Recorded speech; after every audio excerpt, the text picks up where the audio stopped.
ಸುದ್ದಿ ಬಂದಿದೆ. ಅವಾಗ ಅವ್ರು ಹೇಳ್ತಾರೆ ಏನು ಮಾಡೋದು, ನಮ್ಮ ಮೇಲಿಂದ ಆದೇಶ ಇದೆ. ಮುಂಚೆ ಆದರೆ ಯಾವುದೇ ಸುದ್ದಿ ಬರೋದು ಕೂಡ ಅದಕ್ಕೊಂದು ಸ್ಪಷ್ಟೀಕರಣ ತಗೋಬೇಕು, ಅವ್ರು ಫೋಟೋ ತಗೋಬೇಕು, ಅದ್ರ ಮೂಲಕ ಸುದ್ದಿ ಮಾಡಬೇಕು ಅಂತ ನಮ್ಮ ಎಡಿಟರ್ಗಳ ಪಾಠ ಮಾಡ್ತಾ ಇದ್ವಿ. ಆದರೆ ಈಗ ಏನು ಮಾಡ್ತಾರೆ, ತಮ್ಮ ತೋಚಿದ್ದನ್ನ ಸುದ್ದಿ ಮಾಡ್ತಾರೆ, ಅದನ್ನ ಸಮರ್ಥನೆ ಮಾಡ್ಕೊಳ್ಳೋಕೆ ಇನ್ನೊಂದು ಸುದ್ದಿ ಮಾಡ್ತಾರೆ. ಸುದ್ದಿ ಮಾಡಿ ಆದ್ಮೇಲೆ ಸ್ಪಷ್ಟೀಕರಣ ಕೇಳ್ತಾರೆ. ಇಲ್ಲಪ್ಪ ಈ ರೀತಿ ಸುಳ್ಳು ಅಂತಂದ್ರೆ ಅದನ್ನ ಸತ್ಯ ಅನ್ನೋ ರೀತಿ ಬಿಡಿಸೋ ಕಾರ್ಯಕ್ರಮ ಅಂತಂದ್ರೆ ಯಾವುದೇ ಒಂದು 2 ಲಕ್ಷ 3 ಲಕ್ಷ ಜನ ಸೇರಿ ದೊಡ್ಡ ದೊಡ್ಡ ಕಾರ್ಯಕ್ರಮಗಳಾಗಲಿ ಅಲ್ಲಿ ಯಾವುದಕ್ಕೆ ಒತ್ತು ಕೊಡಬೇಕು ಅನ್ನೋದ್ರು ಕೂಡ ಸ್ವಲ್ಪನೂ ಪತ್ರಕರ್ತರಲ್ಲಿ ತಿಳುವಳಿಕೆ ಕಡಿಮೆ ಆಗ್ತಾ ಇದೆ, ಅಥವಾ ಆ ಸಂಸ್ಥೆಗಳ ಮುಖ್ಯಸ್ಥರ ಅಣತಿಯಂತೆ ಕೆಲಸ ಮಾಡ್ತಾ ಇದ್ದಾರೇನೋ ಅನ್ನೋದೊಂದು ಭಾವನೆ ಇದೆ. ಯಾಕೆಂತಂದ್ರೆ ಒಂದು ಉದಾಹರಣೆ ಅಂತಂದ್ರೆ ಸುಮಾರು 1.5 ಲಕ್ಷ ಜನ ಆ ಕಾರ್ಯಕ್ರಮದಲ್ಲಿ ಸೇರಿದರು. ಆ ಕಾರ್ಯಕ್ರಮ ಏನು ಅಂತಂದ್ರೆ ಬಡವರಿಗೆ ಹಕ್ಕುಪತ್ರಗಳನ್ನು ವಿತರಣೆ ಮಾಡುವಂಥ ಕಾರ್ಯಕ್ರಮ. ಸುಮಾರು 1.5 ಲಕ್ಷ ಬಡ ಕುಟುಂಬಗಳಿಗೆ ಹಕ್ಕುಪತ್ರಗಳನ್ನು ವಿತರಣೆ ಮಾಡುವಂಥ ಕಾರ್ಯಕ್ರಮ. ಸಾಮಾನ್ಯವಾಗಿ ಪತ್ರಕರ್ತರಾದವರು ಏನು ಮಾಡ್ತಾರೆ, ಹಕ್ಕುಪತ್ರ ಯಾಕೆ ಕೊಟ್ಟರು, ಎಷ್ಟು ಜನ ಕೊಟ್ಟರು, ಯಾರಿಗೆ ತಲುಪಿದೆ, ಯಾರಿಗೆ ತಲುಪಿಲ್ಲ, ಇದನ್ನೆಲ್ಲ ಗ್ರಹಿಸಿ ಸುದ್ದಿ ಮಾಡ್ತಾರೆ. ಆದರೆ ಅವತ್ತು ಎಲೆಕ್ಟ್ರಾನಿಕ್ ಮೀಡಿಯಾಗಳಲ್ಲಿ ಬಂದ ಸುದ್ದಿನೇ ಬೇರೆ. 1.5 ಲಕ್ಷ ಜನ ಸೇರಿದ್ದನ್ನು ಬಿಟ್ಟರು, ಹಕ್ಕುಪತ್ರ ವಿಚಾರನೂ ಬಿಟ್ಟರು. ಯಾವ್ದು ಹೈಲೈಟ್ ಆಯಿತು ಅಂತಂದ್ರೆ CM DCM ಹ್ಯಾಂಡ್ ಶೇಕ್ ಮಾಡಲಿಲ್ಲ. ಇಡೀ ದಿವಸ ಯಾಕೆ ಹ್ಯಾಂಡ್ ಶೇಕ್ ಮಾಡಲಿಲ್ಲ, ಕೆಲವು ಚಾನಲ್ಗಳು ನೋಡೋದು CM DCM ಮಾತಾಡಲಿಲ್ಲ, ಅಕ್ಕಪಕ್ಕ ಕೂತಿದ್ರು. ಆಮೇಲೆ ನನಗೂ ಕೇಳೋದು, ಏನು ಸರ್ CM DCM ಮಾತಾಡಲಿಲ್ಲ ಅಂತ ನೀವು ಹಿಂದೆನೇ ಹೇಳ್ಬೇಕಲ್ಲ. ಇಲ್ಲಪ್ಪ ಮಾತಾಡ್ತಾ ಇದ್ರು. ಇಲ್ಲ ಸರ್ ಒಂದೇ ಸರಿ ಮಾತಾಡಿದ್ದು ಅಂದರೆ ಅವ್ರಿಗೆ ಪರಸ್ಪರ ಮಾತಾಡ್ಕೊಳ್ಳೋಕ್ಕೋಸ್ಕರ ಏನು ಕಾರ್ಯಕ್ರಮ ಬಂದಿರ್ತಾರ. ಹೀಗಾಗಿ ಆ ಕಾರ್ಯಕ್ರಮದ ಉದ್ದೇಶ ಏನಿದೆ ಅದನ್ನ ಜನಗಳಿಗೆ ತಲುಪಿಸುವಂತ ಕೆಲಸವನ್ನ ಮಾಡಲೇ ಇಲ್ಲ ಪತ್ರಕರ್ತರಾದವರು. ಯಾಕೆಂತಂದ್ರೆ ಸುದ್ದಿ ಗ್ರಹಿಕೆ ಏನಿದೆಯಲ್ಲ ಅದರ ಉದ್ದೇಶನೇ ಇವತ್ತೆಲ್ಲ ಮರ್ತೋಗ್ತಾ ಇದ್ದಾರೆ. ಯಾವುದು ಸುದ್ದಿಯನ್ನ, ಯಾರಿಗೆ ಅನುಕೂಲವಾಗುವಂತ ಸುದ್ದಿಯನ್ನ ನಾವು ಜನಗಳಿಗೆ ತಿಳಿಸ್ಬೇಕು ಅಂದ್ರೆ ಪತ್ರಕರ್ತರಾದವರು ನೊಂದವರ ಪರವಾಗಿ, ಶೋಷಿತರ ಪರವಾಗಿ, ರೈತರ ಪರವಾಗಿ, ಬಡವರ ಪರವಾಗಿ. ಆದ್ರೆ ಇವತ್ತು ಏನಾಗಿದೆ ಅಂತಂದ್ರೆ ಪತ್ರಕರ್ತರು ಅಂತಂದ್ರೆ ಅವರು ಇಲ್ಲ CM ಮಾತಾಡಿಸ್ಬೇಕು, ಇಲ್ಲ DCM ಮಾತಾಡಿಸ್ಬೇಕು, MLA ಮಿನಿಸ್ಟ್ರಿಗಳನ್ನ ಮಾತಾಡಿಸ್ಬೇಕು, ಇಷ್ಟಕ್ಕೆ ಮಾತ್ರ ಸೀಮಿತರಾಗಿದ್ದಾರೆ. ಆದರೆ ಜನಸಾಮಾನ್ಯರನ್ನು ಮಾತಾಡಿಸೋದಾಗಲಿ, ಜನಸಾಮಾನ್ಯರ ಕಷ್ಟ ಸುಖ, ಅವರ ದುಃಖ ದುಮ್ಮಾನ ಇದೆ ಅದನ್ನು ತಿಳ್ಕೊಂಡು ಸರ್ಕಾರಕ್ಕೆ ಮುಟ್ಟಿಸುವಂತ ಕೆಲಸವನ್ನ ಮಾಡುವಲ್ಲಿ ಇವತ್ತು ಅಂತ ಕೆಲಸಗಳಾಗಲಿ ಅಂತ ಪ್ರಯತ್ನಗಳಾಗಲಿ ನಡೀತಾ ಇಲ್ಲ ಅನ್ನೋದು ನನ್ನ ಅನಿಸಿಕೆ. ಯಾಕೆಂತಂದ್ರೆ ಈ ರೀತಿ ಆದಾಗ ಯಾವುದೇ ಪತ್ರಕರ್ತ ಆಗಿರಲಿ ಅವನಿಗೆ ಪತ್ರಿಕೋದ್ಯಮ ಅನ್ನೋದು ಕೈ ಹಿಡಿಯಕ್ಕೆ ಸಾಧ್ಯನೇ ಇಲ್ಲ. ಈ ಒಳನೋಟಗಳನ್ನ ಬೆಳೆಸ್ಕೊಳ್ಳೋದಕ್ಕೋಸ್ಕರ ವಿದ್ಯಾರ್ಥಿಗಳು ತಮ್ಮ ಒಳಗಣ್ಣನ್ನ ತೆರಿಬೇಕು, ತೆರೆದು ತಯಾರಿ ಮಾಡಿಕೊಳ್ಬೇಕು ಅನ್ನೋದು ನನ್ನ ಮನವಿ. ಮಹಾತ್ಮ ಗಾಂಧೀಜಿಯವರು ಮತ್ತೆ ಅಂಬೇಡ್ಕರ್ ಅವರು ಕೂಡ ಪತ್ರಕರ್ತರಾಗಿದ್ದವರು.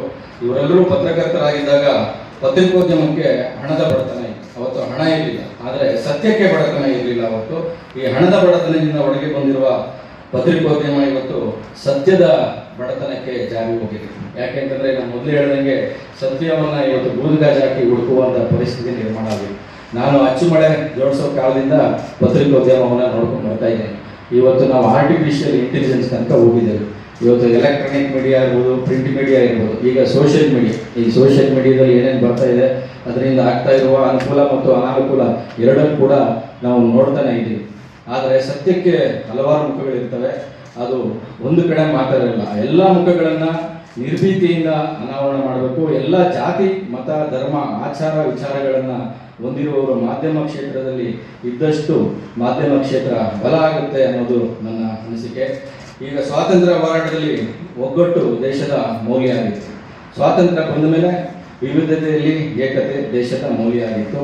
ಭಾರತವನ್ನು ರೂಪಿಸಿದಂಥ ಎರಡೂ ಮೌಲ್ಯಗಳನ್ನ ಹಾಳು ಮಾಡ್ತಾ ಇರುವ ಈ ಹೊತ್ತಲ್ಲಿ ಬಹುತ್ವ ಅನ್ನೋದು ನಮ್ಮ ನೆಲದ ಮಂತ್ರ ಆಗಿದೆ, ಮತ್ತೆ ಅದೇ ನಮ್ಮ ಮೌಲ್ಯ ಕೂಡ ಆಗಿದೆ. ಇನ್ವೆಸ್ಟಿಗೇಷನ್ ಮಾಡಬೇಕು, ಪತ್ರಿಕೋದ್ಯಮ ಇರಬೇಕು, ತನಿಖಾ ವರದಿಗಳು ಬರಬೇಕು ಅಂತ. ಆದರೆ ಇವತ್ತು ಕೆಲವೊಂದು ಪತ್ರಿಕೆಗಳು ಬಿಟ್ಟರೆ ಯಾವುದೇ ಪತ್ರಿಕೆಗಳಲ್ಲೂ ಮತ್ತು TV ಚಾನೆಲ್ಗಳಲ್ಲಿ ಈ ಮಾನವೀಯ ಮೌಲ್ಯಗಳ ಆಧಾರಿತ ಸುದ್ದಿಗಳಾಗಲಿ, ತನಿಖಾ ವರದಿಗಳಾಗಲಿ ಯಾವುದು ಕೂಡ ಬರ್ತಾ ಇಲ್ಲ. ನೀವು ಬೆಳಗ್ಗೆ TV ಆನ್ ಮಾಡಿದ್ರೆ ಬೆಳಗ್ಗೆಯಿಂದ ಸಂಜೆವರೆಗೂ ಬರೀ ಸ್ಟೇಟ್ಮೆಂಟ್ಗಳು. ರಾಜಕೀಯ ಬಿಟ್ಟರೆ ಬೇರೆ ಸಂಗತಿ ನೀವು ನೋಡೋಕ್ಕೆ ಅದರಲ್ಲೂ ಕೂಡ ಹೊಡಿತಾರೆ. ರೋಚಕ ಸುದ್ದಿ, ರಣರೋಚಕ, ಸ್ಫೋಟಕ, ಎಲ್ಲೂ ಯಾವುದು ಸ್ಫೋಟ ಆಗದೇ ಇಲ್ಲ, ಎಲ್ಲೂ ಸ್ಫೋಟ ಆಗಲ್ಲ. TV ಸ್ಫೋಟ ಆಗ್ಬೇಕಷ್ಟೇ. ಸ್ಫೋಟ, ಬ್ರೇಕಿಂಗ್, ಬಿಗ್ ಶಾಕಿಂಗ್ ಹೀಗೆಲ್ಲ ಹೊಡ್ಕೊಂಡು ಹೋಗ್ತಾ ಇರ್ತಾರೆ. ಆದರೂ ಈಗ ಏನಾಗಿದೆ ಅಂತಂದರೆ ಈಗ ನಮ್ಮಲ್ಲಿ ಈ ಮೊಬೈಲ್ಗಳು ಬಂದ ಮೇಲೆ ಈ ಜನ ಟಿವಿಗಳನ್ನು ನೋಡೋದು ಕೂಡ ಕಡಿಮೆ ಮಾಡಿದ್ದಾರೆ. ಟಿವಿಗಳನ್ನು, ನ್ಯೂಸ್ ಚಾನಲ್ಗಳನ್ನು ನೋಡಿ. ಯಾಕೆಂದರೆ ಜನ ಎಲ್ಲ 30-35 ಸೆಕೆಂಡ್ ವಿಡಿಯೋ ಅಷ್ಟೇ ಬೇಕು. ಈಗೆಲ್ಲ ಆರ್ಟಿಫಿಷಿಯಲ್ ಇಂಟೆಲಿಜೆನ್ಸ್ ಮೊರೆ ಹೋಗಿರೋದ್ರಿಂದ ಅಲ್ಲೇನು ರೀಲ್ಸ್ ಮಾಡಿ ಬಿಡ್ತಾರೆ ಅದ್ರ ಕಡೆ ಜಾಸ್ತಿ ಹೆಚ್ಚಾಗಿ ಫೋಕಸ್ ಮಾಡ್ತಾರೆ. ಹೀಗಾಗಿ ಯಾರು ಗ್ರಾಮೀಣ ಭಾಗದಿಂದ ಬರ್ತಾರೆ ಪತ್ರಕರ್ತರು, ಅವರು ಜನರ ಸಮಸ್ಯೆಗಳನ್ನ ಅರ್ಥ ಮಾಡ್ಕೊಳ್ಳೋದ್ರಲ್ಲಿ ಯಶಸ್ವಿ ಆಗ್ತಾರೆ. ಯಾಕೆಂತಂದ್ರೆ ಒಂದು ಜಿಲ್ಲಾ ಪಂಚಾಯತಿ ನಾವೆಲ್ಲ ಒಂದನೇ ತಾರೀಕೆ ಸ್ಟಾರ್ಟ್ ಮಾಡಿದ್ದು ಗ್ರಾಮ ಪಂಚಾಯತಿ, ಜಿಲ್ಲಾ ಪಂಚಾಯತಿ, ತಾಲೂಕ್ ಪಂಚಾಯತಿ ಅಲ್ಲಿಂದ ಬಂದಿದೆ. ಈಗ ಏನ್ ಮಾಡ್ತಾರೆ, ಯೂನಿವರ್ಸಿಟಿಯಿಂದ ನೇರವಾಗಿ ಮಾಧ್ಯಮ ಜಗತ್ತಿಗೆ ಬಂದ್ಬಿಡ್ತಾರೆ, ಇಲ್ಲ ಪ್ರಿಂಟ್ ಮೀಡಿಯಾನೋ ಎಲೆಕ್ಟ್ರಾನಿಕ್ ಮೀಡಿಯಾ ಸೇರ್ಕೊಂಡ್ಬಿಡ್ತಾರೆ. ಅವ್ರು ಯಾರು ಕೂಡ ಅಧ್ಯಯನದ ಇದರಲ್ಲ. ಇವತ್ತು ಎಷ್ಟೋ ಜನ ಪ್ರಿಂಟ್ ಮೀಡಿಯಾ ರಿಪೋರ್ಟರ್ಸು ಅವ್ರ ಸುದ್ದಿ ಯಾವ ಪೇಜಲ್ಲಿ ಬಂದಿದೆ ಅಂತಾನೆ ಗೊತ್ತಿರಲ್ಲ. ನಮಗೆಲ್ಲ ಹೇಳಿದ್ರು ಬೆಳಗ್ಗೆ ಕೇಳೋರು, ನೀವು ನ್ಯೂಸ್ ಮಾಡಿದ್ದೆಲ್ಲ ಯಾವ ಪೇಪರಲ್ಲಿ ಬಂದಿದೆ, ಇವತ್ತು ಬೇರೆ ಪೇಪರ್ ಹೆಡ್ಲೈನ್ಸ್ ಏನಿದೆ ಅಂತ. ದಿವಸಕ್ಕೆ ಒಂದು 5 ಪತ್ರಿಕೆ ಓದಬೇಕು ರಿಪೋರ್ಟರ್ಗಳು ಅಂತ ನಮಗೆಲ್ಲ ಹೇಳ್ಕೊಡೋರು. ಅದ್ರ ಜೊತೆಗೆ ಸುದ್ದಿ ಬರಬೇಕಂದ್ರೆ ಈಗೆಲ್ಲ ಮೊಬೈಲಲ್ಲಿ ಬಂದ್ಬಿಟ್ಟಿದೆ. ನಾವೆಲ್ಲ ಕಂಪ್ಯೂಟರ್ ಅಥವಾ ಕೈಯಲ್ಲಿ ಬರೀತಾ ಇದ್ವಿ. ಕೈಯಲ್ಲಿ ಬರೆದು 10 ಪೇಜ್ 15 ಪೇಜ್ ಫ್ಯಾಕ್ಸ್ ಮಾಡ್ತಾ ಇದ್ವಿ. ಈಗೆಲ್ಲ ವಾಟ್ಸಪ್ ಯೂನಿವರ್ಸಿಟಿ ಮೆಂಬರ್ಸ್ ಆಗಿರೋದ್ರಿಂದ ವಿಧಾನಸೌಧದಲ್ಲಿ ರೌಂಡ್ಸ್ ಅಂತ, ಸೆಕ್ರೆಟರಿಯೇಟ್ ರೌಂಡ್ಸ್ ಅಂತ ಇರ್ತಾ ಇತ್ತು. ಬೆಳಗ್ಗೆ 12 ಗಂಟೆಗೆ, ಸಂಜೆ 4:00 ಇವತ್ತು ಆ ರೌಂಡ್ಸ್ ಯಾವುದೂ ಇಲ್ಲ. ಪ್ರಿಂಟ್ ಮೀಡಿಯಾದವರು ಪ್ರೆಸ್ ಕಾನ್ಫರೆನ್ಸ್ಗಳು ಬರೋದೇ ಅಪರೂಪ ಆಗ್ಬಿಟ್ಟಿದೆ. ಪ್ರತಿ ದಿವಸ 12 ಗಂಟೆಗೆ ಒಂದು ಮಂತ್ರಿ ಕಚೇರಿಗೆ ಹೋಗೋರು, ಡಿಪಾರ್ಟ್ಮೆಂಟಲ್ಲಿ ಏನೇನು ನಡೀತಾ ಇದೆ, ಏನೇನು ಅಭಿವೃದ್ಧಿ ಕಾರ್ಯಗಳಾಗ್ತಾ ಇದೆ, ಇದ್ರ ಬಗ್ಗೆ ಮಾಹಿತಿ ಕೊಡಿ ಅಂತ ಹೇಳ್ತಾ ಇದ್ರು. ಇವತ್ತು ಯಾವ ರಿಪೋರ್ಟರ್ ಕೂಡ, ಯಾವ ಮಂತ್ರಿಗಳನ್ನು ಕೂಡ ಅವ್ರ ಇಲಾಖೆಯಲ್ಲಿ ನಡೆಯುವಂತಹ ಡೆವಲಪ್ಮೆಂಟ್ಸು, ಅಭಿವೃದ್ಧಿ ಕಾರ್ಯಕ್ರಮಗಳ ಬಗ್ಗೆ ಮಾಹಿತಿ ತಗೊಳ್ಳೋದೇ ಇಲ್ಲ. ಮೈಕ್ ಹಿಡಿದ್ರೆ ಬರೀ ರಾಜಕೀಯ. ಇದು ಬಿಟ್ಟರೆ ಅವರು ಈಗ ಮಂತ್ರಿಗಳು ಕೂಡ ತಪ್ಪಿಸ್ಕೊಂಡು ಓಡಾಡುವಂಥ ಪರಿಸ್ಥಿತಿ ನಿರ್ಮಾಣ ಆಗಿದೆ. ಹೀಗಾಗಿ ಭಾವಿ ಪತ್ರಕರ್ತರು ನೀವೇನಿದ್ದೀರಾ, ಸಮಾಜಕ್ಕೆ ಒಂದು ಕೊಡುಗೆ ನೀಡುವಂಥ ಪತ್ರಕರ್ತರಾಗಿ ನೀವೆಲ್ಲರೂ ರೂಪುಕೊಳ್ಬೇಕು. ಮಾಧ್ಯಮ ಮೂಲಕ ಯಾವ ರೀತಿ ಇದೆ, ಹಿಂದೆ ಹೇಗಿತ್ತು, ಇವತ್ತು ಯಾವ ರೀತಿಯಲ್ಲಿ ವಿದ್ಯಮಾನಗಳು ನಡೀತಾ ಇದೆ, ಎಲ್ಲವನ್ನು ಕೂಡ ನೀವು ತಿಳ್ಕೊಂಡ್ರೆ ಒಬ್ಬ ಒಳ್ಳೆಯ ಪತ್ರಕರ್ತರಾಗಿ, ಜೊತೆಗೆ ಒಳ್ಳೆಯ ಪತ್ರಕರ್ತರಾಗಿ ಅಂತಂದರೆ ಏನೋ ಒಂದು 4 ಲೈನ್ ಗೀಚೆ ಬರೆದಿಟ್ಟು ಅದು ಪ್ರಿಂಟ್ ಆದರೆ ಸಾಕು ಅಂತಲ್ಲ. ನಾವು ಬರೆದ ಬರವಣಿಗೆಯನ್ನು ಅವಾಗ ನೀವು ಪತ್ರಕರ್ತರಾಗಿದ್ದಕ್ಕೂ ಸಾರ್ಥಕ. ಇವತ್ತು ನಾವು ದಿನೇಶ್ ಅಮೀನ್ಮಠ್ ಸರ್ ಅವ್ರ ಬರಹಗಳ ಬಗ್ಗೆ ಯಾಕೆ ಹೇಳ್ತಾರೆ, ನಾವೆಲ್ಲ ಕಾಯ್ತಾ ಇದ್ವಿ ಅವ್ರ ಅಕ್ಕಣಗಳನ್ನು ಓದೋದಕ್ಕೆ, ವಿಚಾರಗಳನ್ನು ತಿಳ್ಕೊಳ್ಳೋದಕ್ಕೆ. ಹಾಗಾಗಿ ನಿಮ್ಮಲ್ಲೂ ಕೂಡ ಅಧ್ಯಯನ ಇರಬೇಕು. ಅಧ್ಯಯನ ಮತ್ತು ಓದುವಂತಹ ನಿಮ್ಮಲ್ಲಿ ತಾಳ್ಮೆ, ಸಮಾಧಾನ ಎರಡೂ ಇದ್ದರೆ ಮಾತ್ರ ನೀವು ಪತ್ರಕರ್ತರಾಗಿ ರೂಪುಗೊಳ್ಳೋದಕ್ಕೆ ಸಾಧ್ಯ ಆಗ್ತಾ ಇದೆ. ಇಲ್ಲ ಅಂತಂದರೆ ಅದರಲ್ಲಿ ನೀವು ಒಬ್ಬರು 11ನೂರಾಗಿ ಏನೋ ಬಂದಿದ್ದೀವಿ, ಕೆಲಸ ಮುಗಿಸಿ ಹೋಗೋಣ, ಸಂಬಳ ತಗೊಂಡು ಜೀವನ ಸಾಕ್ಷ್ಯ ಮಾಡೋ ಮಟ್ಟಿಗೆ ಹೋಗ್ತೀವಿ. ಆ ರೀತಿ ಆಗಬಾರ್ದು. ಸಮಾಜ ಗುರುತಿಸುವಂಥ ಪತ್ರಿಕೋದ್ಯಮ ನಿಮ್ಮನ್ನು ಗುರುತಿಸುವಂಥ ಪತ್ರಕರ್ತರಾಗಿ ನೀವು ರೂಪುಗೊಂಡಾಗ ಮಾತ್ರ ಈ ಉದ್ಯಮಕ್ಕೆ ಬಂದಿದ್ದಕ್ಕೆ ನಿಮಗೂ ಕೂಡ ಒಂದು ಸಾರ್ಥಕತೆಯ ಭಾವನೆ ನಿಮ್ಮಲ್ಲಿ ಉಂಟಾಗುತ್ತೆ ಅನ್ನೋದನ್ನು ಹೇಳಿ, ನನಗೆ ಈ ಕಾರ್ಯಕ್ರಮದಲ್ಲಿ ಭಾಗವಹಿಸಿ ಉದ್ಘಾಟನೆ ಮಾಡೋಕ್ಕೆ ಅವಕಾಶ ಮಾಡಿಕೊಟ್ಟಂಥ ಎಲ್ರಿಗೂ ಮತ್ತು ನನ್ನ ಮಾತುಗಳನ್ನು ಆಲಿಸ ತಮಗೂ ಸಹ ಸಂದರ್ಭದಲ್ಲಿ ಧನ್ಯವಾದಗಳನ್ನು ತಿಳಿಸಿ ನಾನು ಮಾತು ಮುಗಿಸ್ತೇನೆ. ನಮಸ್ಕಾರ. ಆಯಕಟ್ಟಿನ ಹುದ್ದೆಗಳಲ್ಲಿರುವವರು ಒಂದೇ ವರ್ಗಕ್ಕೆ ಸೇರಿದ್ರೆ ಬಹುತ್ವವನ್ನು ಪ್ರತಿನಿಧಿಸೋದಕ್ಕೆ ಸಾಧ್ಯನೇ ಇಲ್ಲ. ಇವತ್ತು ಮೊಬೈಲ್ನಲ್ಲಿ ಹರಿದಾಡುವಂಥ ಲಕ್ಷಾಂತರ ಕಂಟೆಂಟ್ಗಳು ಬಹುತ್ವದ ನೆಲೆಯಲ್ಲಿ ಸೃಷ್ಟಿಯಾಗಿರ್ತವೆ. ಮಾಹಿತಿ ಸಾಗರ ಪತ್ರಿಕೋದ್ಯಮಕ್ಕೆ ಬೆದರಿಕೆ ಅಂತ ನಾವು ಭಾವಿಸಬೇಕಾಗಿಲ್ಲ. ಅದು ಯಾವುದೇ ಮಾಹಿತಿ ಇರ್ಬೋದು, ಅದು ಪತ್ರಿಕೋದ್ಯಮಕ್ಕೆ ಬೆದರಿಕೆ ಅಂತ ನಾವು ಯಾರು ಕೂಡ ಅನ್ಕೋಬೇಕಾಗಿಲ್ಲ. ಸೂಕ್ಷ್ಮವಾಗಿ ಗಮನಿಸಿದಾಗ ಇಲ್ಲೊಂದು ಸಂಗತಿ, ಮಾಧ್ಯಮ ಕ್ಷೇತ್ರವನ್ನು ಸ್ಪಷ್ಟವಾಗಿ ಅಳವಡಿಸ್ಕೋಬೇಕಾಗಿದೆ. ಅದೇನಂತಂದರೆ ಒಂದು ಸಮುದಾಯ, ಒಂದು ಭಾಷೆ, ಒಂದು ಜಾತಿಯ ಧ್ವನಿಗಳನ್ನಷ್ಟೇ ನಾವು ಕೇಳ್ತಾ ಇದ್ವಿ. ಆದರೆ ಕಂಟೆಂಟ್ ಸುರುಮಳೆಯಲ್ಲಿ ಇವತ್ತು ನಾವು ನಾನಾ ಮಣ್ಣಿಗೆ ಸೇರಿದಂತಹ ವಿಭಿನ್ನ ಧ್ವನಿಗಳನ್ನು ಕೇಳೋದಕ್ಕೆ ಸಾಧ್ಯ ಆಗಿದೆ. ಈ ಎಲ್ಲ ಧ್ವನಿಗಳಿಂದ ಡಿಜಿಟಲ್ ಮಾಧ್ಯಮ ಇವತ್ತು ವರ್ಣಮಯ ಆಗಿದೆ. ಮತ್ತು ವಿಭಿನ್ನ ಧ್ವನಿಗಳ ಕಾರಣಕ್ಕೆ ಜನರನ್ನು ಅದು ಹಿಡಿದಿಡ್ತಾ ಇದೆ. ಪತ್ರಿಕೆಗಳಲ್ಲಿ ಮೊದಲೆಲ್ಲ ಪ್ರೂಫ್ ರೀಡರ್ ಹಿಡಿತಾ ಇದ್ರು. ಅಂತಂದರೆ ನಾವು ಯಾವುದೇ ಸುದ್ದಿ ಮಾಡಿದ್ರು ಕೂಡ ಪ್ರೂಫ್ ಚೆಕ್ ಮಾಡ್ತಾ ಇದ್ರು. ಆ ಪ್ರೂಫ್ ಚೆಕ್ ಮಾಡದೆ ಪೇಜ್ಗೆ ಯಾವುದೇ ಸುದ್ದಿ ಕೂಡ ಹೋಗ್ತಾ ಇರಲಿಲ್ಲ. ಆದರೆ ಇವತ್ತು ಆ ಪ್ರೂಫ್ ನೋಡುವಂತಹ ಪರಂಪರೆ ಇಲ್ಲದೆ ಹೋಗಿದೆ. ವಿಷಯ ತಪ್ಪಿಲ್ಲದೆ ಹಾಗೆ ಅಚ್ಚಿಗೆ ಹೋಗೋದಕ್ಕೆ ಪ್ರೂಫ್ ರೀಡರ್ ಹೇಗೆ ಮುಖ್ಯವಾಗ್ತಾರೋ ಅದೇ ರೀತಿ ಎಲ್ಲ ಬಗೆಯ ಮಾಧ್ಯಮಗಳಿಗೆ ಇವತ್ತು ಫಾಸ್ಟ್ ಚೆಕ್ ಅಂತ ಒಂದು ಬೇಕಾಗಿದೆ. ಅಂತಂದರೆ ಯಾವುದೇ ಸುದ್ದಿ ನಾವು ಪ್ರಿಂಟ್ ಮಾಡಬೇಕು ಅಂತಂದರೆ ಫ್ಯಾಕ್ಟ್ ಚೆಕ್ ಮಾಡಬೇಕು. ಈಗ ಫ್ಯಾಕ್ಟ್ ಚೆಕ್ಕರ್ಸ್ ಅಂತಲೇ ನಾವು ಮಾಧ್ಯಮ ಕ್ಷೇತ್ರಕ್ಕೆ ಅಳವಡಿಸ್ಕೊಳ್ಬೇಕಾಗಿದೆ. ಈ ಸುಳ್ಳುಗಳ ನಡುವೆ ಸತ್ಯವನ್ನು ಮತ್ತು ನೈಜ ಸುದ್ದಿಯನ್ನು ತೆಗೆದು ಜನರ ಮುಂದೆ ಪರಿಣಾಮಕಾರಿಯಾಗಿ ಇಡಬಲ್ಲವರು ಮಾತ್ರ ಪರಿಣಾಮಕಾರಿ ಪತ್ರಕರ್ತರಾಗಿ ಮುಂಚೂಣಿಗೆ ಬರಲು ಸಾಧ್ಯ ಇದೆ. ಇವತ್ತು ಕಂಟೆಂಟ್ಗಳು ಈಗ ಮೊಬೈಲ್ ಇದ್ದು ವಿಡಿಯೋ ಮಾಡಲು ಯಾರ್ಯಾರು ಬರುತ್ತೆ ವಿಡಿಯೋ ಮಾಡೋದಕ್ಕೆ ಅವರೆಲ್ಲರೂ ಕೂಡ ಇವತ್ತು ಕಂಟೆಂಟ್ ಕ್ರಿಯೇಟರ್ಸ್ ಅಂತ ಆಗ್ಬಿಟ್ಟಿದ್ದಾರೆ. ಈ ಕಂಟೆಂಟ್ನಲ್ಲಿ ಪತ್ರಿಕೋದ್ಯಮ ಒಂದು ಭಾಗ ಆಗ್ತಾ ಇದೆ.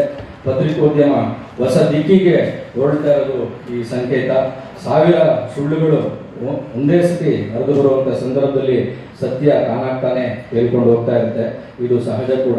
ಆದರೆ ಸತ್ಯ ಯಾವತ್ತೂ ಕೂಡ ಕೊಳ್ಳಲ್ಲ. ಹಾಗೆ ತೇಲ್ತಾನೆ ತನ್ನನ್ನು ತಾನ ರಕ್ಷಿಸಿಕೊಳ್ಳುವಂಥ ಶಕ್ತಿ ಆ ಸತ್ಯಕ್ಕೆ ಇದೆ ಅನ್ನೋದು ನನ್ನ ಅನಿಸಿಕೆ. ಈ 1000 ಸುಳ್ಳಿನ ಕಂಟೆಂಟ್ಗಳ ನಡುವೆ ಸತ್ಯ ಹೇಳುವ ಕಂಟೆಂಟ್ಗಳಿಗೆ ಆರಂಭದಲ್ಲಿ ಸ್ವಲ್ಪ ಹಿನ್ನಡೆ ಆಗ್ಬೋದು. ಆದರೂ ಕೂಡ ಸತ್ಯವೇ ಗೆಲ್ತದೆ. ಆ ಭರವಸೆಯಲ್ಲಿ ಪತ್ರಕರ್ತರು ಸತ್ಯವನ್ನು ಹುಡುಕಬೇಕು ಅಂತ ನಾನು ಈ ಸಂದರ್ಭದಲ್ಲಿ ಮನವಿಯನ್ನು ಮಾಡಿಕೊಳ್ತೇನೆ. ಈ ಸತ್ಯವನ್ನು ಹುಡುಕುವ ಕಣ್ಣುಗಳು ನಿಮ್ದಾಗಬೇಕು. ಆ ನೋಟ ಮತ್ತು ಗ್ರಹಿಕೆಯನ್ನು ಕೊಡುವ ಮೂಲಕ ಸಾಮಾಜಿಕ ಪ್ರಜ್ಞೆ ಮತ್ತು ನೈತಿಕ ಪ್ರಜ್ಞೆ ಬೆರೆತ ಪತ್ರಕರ್ತರು ರೂಪುಗೊಳ್ಳೋದಕ್ಕೆ ಈ ಕಾರ್ಯಾಗಾರ ಕೂಡ ನೆರವಾಗಬೇಕು ಅಂತ ನಾನು ಈ ಸಂದರ್ಭದಲ್ಲಿ ಆಶಿಸ್ತೇನೆ. ಪತ್ರಕರ್ತರಲ್ಲಿ, ನಮ್ಮ ಭಾವಿ ಪತ್ರಕರ್ತರಲ್ಲಿ ಒಂದು ಮನವಿ ಏನು ಅಂತಂದರೆ, ಯಾರು ಎಲೆಕ್ಟ್ರಾನಿಕ್ ಮೀಡಿಯಾ ಇರ್ಬೋದು, ಪ್ರಿಂಟ್ ಮೀಡಿಯಾ ಇರ್ಬೋದು, ಇದಕ್ಕಿಂತ ಹೆಚ್ಚಾಗಿ ಎಲೆಕ್ಟ್ರಾನಿಕ್ ಮೀಡಿಯಾದಲ್ಲಿ ಮೈಕ್ ಹಿಡ್ಕೊಂಡ್ಬಿಟ್ರೆ ನಾವು ದೊಡ್ಡ ಪತ್ರಕರ್ತರು ಅನ್ನೋ ಒಂದು ಫೀಲಿಂಗ್ ಅವ್ರಿಗೆ ಬಂದ್ಬಿಡುತ್ತೆ. ಮೈಕ್ ಹಿಡ್ಕೊಂಡು ಏನು ಪ್ರಶ್ನೆ ಕೇಳ್ತಾರೆ, CM ಹತ್ರ ಹೋಗೋದು, ಅವ್ರು ಹಿಂಗೆ ಹೇಳಿದ್ದಾರೆ ನೀವೇನು ಹೇಳ್ತೀರಾ, ಮತ್ತು ಇವ್ರು ಹೇಳಿದ್ಮೇಲೆ ಮತ್ತೆ ಅವ್ರ ಹತ್ರ ಹೋಗೋದು, ಸಾರ್ ಅವ್ರ ರೀತಿ ಹೇಳ್ಬಿಟ್ಟಿದ್ದಾರೆ ನೀವೇನು ಹೇಳ್ತೀರಾ. ಅಂದರೆ ಒಂಥರ ಜರ್ನಲಿಸಮ್ ಅನ್ನೋದು ಸ್ಟೇಟ್ಮೆಂಟ್ ಓರಿಯೆಂಟೆಡ್ ಜರ್ನಲಿಸಮ್ ಥರ ಆಗ್ಬಿಟ್ಟಿದೆ. ನಾವು ಜಾಸ್ತಿ ಹೆಚ್ಚಾಗಿ ಯಾವುದಕ್ಕೆ ಫೋಕಸ್ ಮಾಡ್ತಾ ಇದ್ದೀವಿ ಅಂತಂದರೆ ರಾಜಕೀಯ, ಸಿನಿಮಾ, ಅಪರಾಧ, ಈ ಮೂರು ಬಿಟ್ಟರೆ ಜನಸಾಮಾನ್ಯರಿಗೆ ಸಂಬಂಧಪಟ್ಟಂಥ ಯಾವುದೇ ಸಂಗತಿಗಳು, ವಿಚಾರಗಳು ಪ್ರಿಂಟ್ ಮೀಡಿಯಾದಲ್ಲಾಗಲಿ ಅಥವಾ ಎಲೆಕ್ಟ್ರಾನಿಕ್ ಮೀಡಿಯಾದಲ್ಲಾಗಲಿ ಬರೋದು ತೀರಾ ಅಪರೂಪ. ನಾವೆಲ್ಲ ಕೆಲಸ ಮಾಡಬೇಕಾದ್ರೆ ನಮಗೆಲ್ಲ ಹೇಳ್ಕೊಡೋರು. ಯೂನಿವರ್ಸಿಟಿಗಳಲ್ಲಿ ನಮ್ಮ ಏನಿದೆ ಮಾಸ್ ಕಮ್ಯುನಿಕೇಷನ್ ಡಿಪಾರ್ಟ್ಮೆಂಟ್ ಇದೆ. ಈಗ ನಾನು ಆಗಲೇ BC ಅವ್ರ ಜೊತೆ ಮಾತಾಡೋರು ಹೇಳಿದೆ, ಸುಮಾರು ಯೂನಿವರ್ಸಿಟಿಗಳಲ್ಲಿ ಪತ್ರಿಕೋದ್ಯಮದ ವಿಭಾಗವನ್ನು ಮುಚ್ತಾ ಇದೆ. ಯಾಕೆ ಅಂತಂದರೆ ಎಲ್ಲೋ ಒಂದು ಕಡೆ ಈ ಪತ್ರಿಕೋದ್ಯಮದ ಆಕರ್ಷಣೆ ಮತ್ತು ಸೆಳೆತ ಕಡಿಮೆ ಆಗ್ತಾ ಇದೆಯೇನೋ ಅನ್ನೋ ಭಾವನೆ ಎಲ್ಲರಲ್ಲೂ ಕೂಡ ಮೂಡ್ತಾ ಇದೆ. ಇನ್ನೊಂದು ಏನಂತಂದರೆ, ಇಲ್ಲಿ ಏನು ಪಾಠ ಮಾಡ್ತೀವಿ, ಇಲ್ಲೇನು ಸಿಲೆಬಸ್ ಇದೆ ಅದೇ ಬೇರೆ, ಆದರೆ ಪತ್ರಿಕಾ ಕಚೇರಿಗಳಲ್ಲಿ, TV ಚಾನೆಲ್ಗಳಲ್ಲಿ ನಡೆಯುವಂತಹ ಬೆಳವಣಿಗೆಗಳೇ ಬೇರೆ, ಒಂದಕ್ಕೊಂದು ಸಂಬಂಧವೇ ಇರೋದಿಲ್ಲ. ಹೀಗಾಗಿ ಇಂಥ ಕಾರ್ಯಾಗಾರಗಳ ಮೂಲಕ ಸುದ್ದಿ ಮನೆಗಳಲ್ಲಿ ಏನೇನು ನಡೆಯುತ್ತದೆ ಅನ್ನೋದನ್ನು ಭಾವಿ ಪತ್ರಕರ್ತರಲ್ಲಿ ಅರಿವು ಮೂಡಿಸೋದು ಭಾಳ ಒಳ್ಳೆಯ ಕೆಲಸ ಅಂತ ನಾನು ಈ ಸಂದರ್ಭದಲ್ಲಿ ಹೇಳಕ್ಕೆ ಇಷ್ಟಪಡ್ತೇನೆ. ಇದಕ್ಕಾಗಿ ನಾನು ಈ ಕಾರ್ಯಕ್ರಮದ ಹೊಣೆಯನ್ನು ಹೊತ್ತಿರುವ ಶ್ರೀಮತಿ ಪಲ್ಲವಿ ಹೊನ್ನಾಪುರ ಅವರಿಗೆ ಅಭಿನಂದನೆಗಳನ್ನು ಸಲ್ಲಿಸೋದಕ್ಕೆ ಇಷ್ಟಪಡ್ತೇನೆ. ಪತ್ರಕರ್ತರಾಗುವವರು ಪೂರ್ವಾಗ್ರಹ ಮುಕ್ತ ಮತ್ತು ಮಗುವಿನ ಮನಸ್ಸಿನಿಂದ ಸಾಮಾಜಿಕ ವ್ಯವಸ್ಥೆಯನ್ನು ಮತ್ತು ಸಾಮಾಜಿಕ ತಾರತಮ್ಯಗಳು ಇರುವುದನ್ನು ಹಾಗೆ ಗಮನಿಸಬೇಕು. ಹೀಗಾದಾಗ ಮಾತ್ರ ಸಾಮಾಜಿಕ ಸಮಸ್ಯೆಗಳು ಮತ್ತು ಆ ಸಮಸ್ಯೆಗಳಿಗೆ ಕಾರಣವಾದ ಸಂಗತಿಗಳ ಬಗ್ಗೆ ಸ್ಪಷ್ಟವಾದಂಥ ಒಂದು ಗ್ರಹಿಕೆ ಬರೋಕ್ಕೆ ಸಾಧ್ಯ ಆಗ್ತದೆ. ಈ ಸ್ಪಷ್ಟತೆ ಪರಿಣಾಮಕಾರಿ ಆದಂತಹ ಪತ್ರಕರ್ತರನ್ನು ರೂಪಿಸ್ತದೆ ಅನ್ನೋದು ನನ್ನ ಭಾವನೆ. ಇವತ್ತು ಈ ಸಾಮಾಜಿಕ ಬೆಸುಗೆಯನ್ನು ಕತ್ತರಿಸುವ ಕತ್ತರಿಗಳು ಜನಸಮುದಾಯದ ಪ್ರಜ್ಞೆಯನ್ನು ರೂಪಿಸ್ತಾ ಇದ್ದಾವೆ. ಇಂಥ ಹೊತ್ತಲ್ಲಿ ಸಮಾಜವನ್ನು ಪರಸ್ಪರ ಒಲಿಯುವ ಸೂಜಿಗಳ ಅಗತ್ಯ ಇದೆ ಅನ್ನೋದು ನನ್ನ ಭಾವನೆ. ನಾನು ಆಗಲೇ ಹೇಳಿದೆ, ದಿನೇಶ್ ಅಮೀನ್ಮಠ್ ಸರ್ ಅವರ ಮಾತುಗಳನ್ನು ನಾನು ಕೇಳಬೇಕು. ಯಾಕೆ ಅಂತಂದರೆ, ನಾನು ಕೋಲಾರವಾಣಿ ಅಂತ ಜಿಲ್ಲಾ ಮಟ್ಟದ ಪತ್ರಿಕೆಯಿಂದ ಬಂದವನು. ಆವತ್ತಿನ ದಿನಗಳಲ್ಲಿ ನಾನು ಪ್ರಜಾವಾಣಿಯಲ್ಲಿ ದಿನೇಶ್ ಸರ್ ಬರೀತಾ ಇದ್ದಂಥ ಅಂಕಣಗಳು ಮತ್ತು ಅವರ ಸುದ್ದಿಗಳನ್ನು ನೋಡೋದಕ್ಕೆ ಭಾಳ ಕುತೂಹಲದಿಂದ ಕಾಯ್ತಾ ಇದ್ದವನು. ಹೀಗಾಗಿ ದಿನೇಶ್ ಅಮೀನ್ಮಠ್ ಸರ್ ಅವರಾಗಿರ್ಬೋದು, ಒಡ್ಡರ್ಸೆ ರಘುರಾಮ್ ಭಟ್ರು ಇರ್ಬೋದು, P. ಲಂಕೇಶ್ ಅವರು, ಕಾದ್ರಿ ಶಾಮಣ್ಣ, ಮತ್ತು ಮೊಹರೆ ಅವರು, ಹನುಮಂತರಾಯರು, DVG ಅವರು, TSR, ಹೀಗೆ ಹಲವಾರು ಹಿರಿಯರು ಸೂಜಿಗಳಾಗಿ, ದರ್ಜಿಗಳಾಗಿ ಮತ್ತು ನೇಕಾರರಾಗಿ ಪತ್ರಿಕಾ ವೃತ್ತಿಯ ಪ್ರಜ್ಞೆಯನ್ನು ರೂಪಿಸುವುದರ ಜೊತೆಗೆ ಸಾಮಾಜಿಕ ಪ್ರಜ್ಞೆಯನ್ನು ಕೂಡ ರೂಪಿಸಿದ್ದಾರೆ. ಜೊತೆಗೆ ಸಮಾಜವನ್ನು ಬೆಸೆಯುವ ಬೆಸೆಗಳಾಗಿದ್ದಾರೆ. ಆದರೆ ಇವತ್ತು ಸಮಾಜವನ್ನು ಯಾವ ರೀತಿ ಕತ್ತರಿಸ್ತಾ ಇದ್ದಾರೆ ಅನ್ನೋದನ್ನು ಕೂಡ ನೀವು ಭಾವಿ ಪತ್ರಕರ್ತರು ಬಹಳ ಎಚ್ಚರಿಕೆಯಿಂದ ಗಮನಿಸಬೇಕಾಗ್ತದೆ. ಕೇವಲ ಕಾರ್ಯಾಗಾರದಲ್ಲಿ ಭಾಗವಹಿಸೋದ್ರಿಂದ ಪತ್ರಿಕೋದ್ಯಮದ ಪಟ್ಟುಗಳನ್ನು ಕಳೆದು ಬಿಡ್ತೀವಿ ಅನ್ನೋದು ಸುಳ್ಳು. ಹೀಗಾಗಿ ವಿದ್ಯಾರ್ಥಿಗಳು ಸ್ಪಷ್ಟವಾಗಿ ತಿಳ್ಕೋಬೇಕು. ಒಂದು, ಓದು